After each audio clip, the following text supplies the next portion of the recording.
I'm going to be showing you how to cover an Altoid tin. What you will need is the Altoid tin, the roller, an X-Acto knife, a knitting needle, and of course some white, I'm using white Sculpey 3 clay.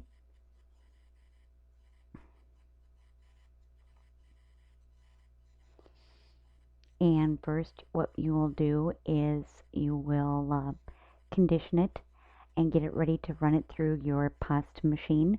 For the lid, I will be doing that first. I will run it through my pasta machine on the largest setting, which is a setting of 1.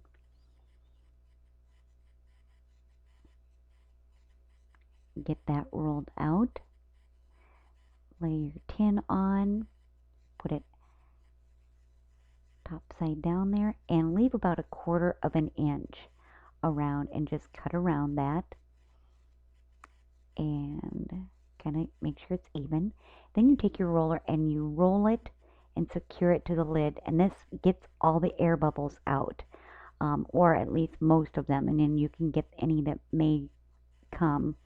You can get those out with your X-Acto knife. Here what I'm doing is I'm taking my roller and I'm just rolling it over, and there I did get 2 little air bubbles, and I can just smooth those out.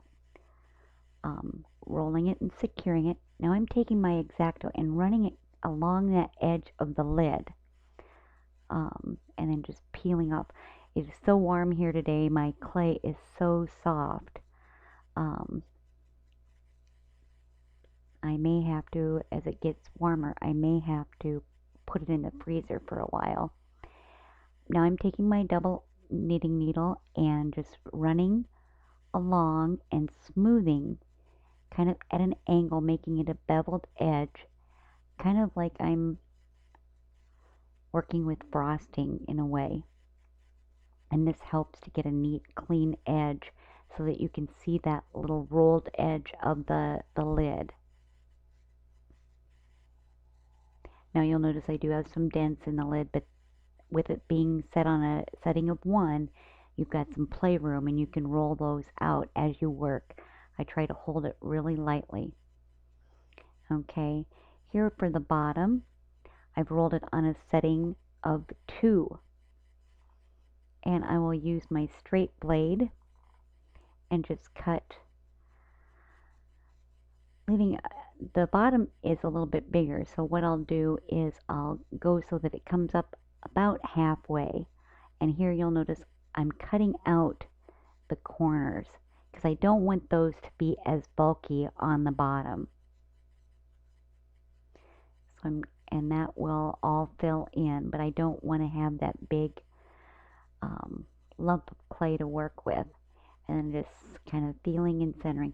I secure it down on one edge, and then again I take my roller and roll both ways so that you don't get any lines or dents.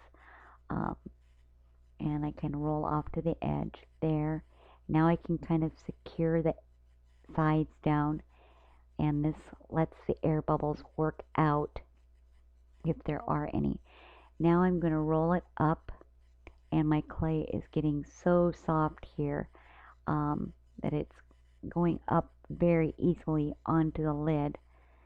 So what I will probably be doing is I will be putting it in the freezer here for a little bit, and I'll be back shortly. And here it's moving a lot slower, and I can roll it up towards and into. That's why I want that gap there, so that I can roll it down to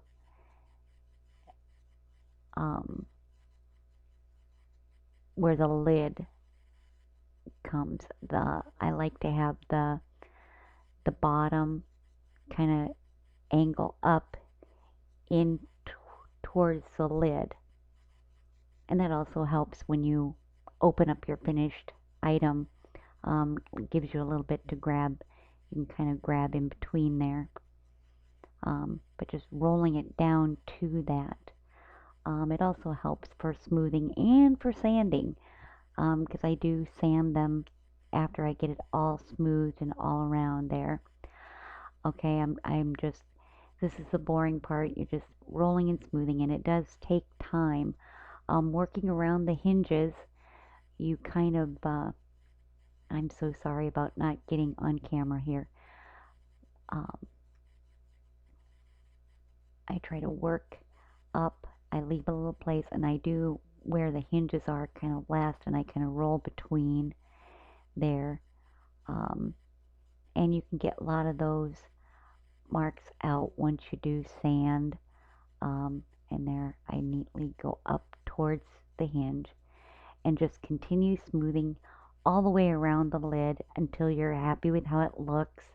Um, just remember, it's kind of like frosting. Just have fun, and don't stress. Just just have fun and work with it. Take your time, um, and so you can kind of pull the clay um, when you're happy with it. It is baking time.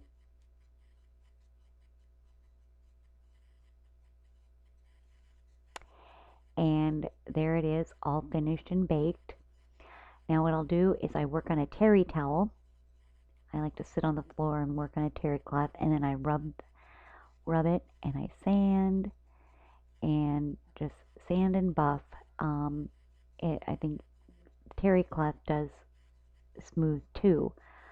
Plus it helps get all the dust off of it. And I'm rubbing kind of hard. I'm using just a simple sanding sponge that I got at Walmart.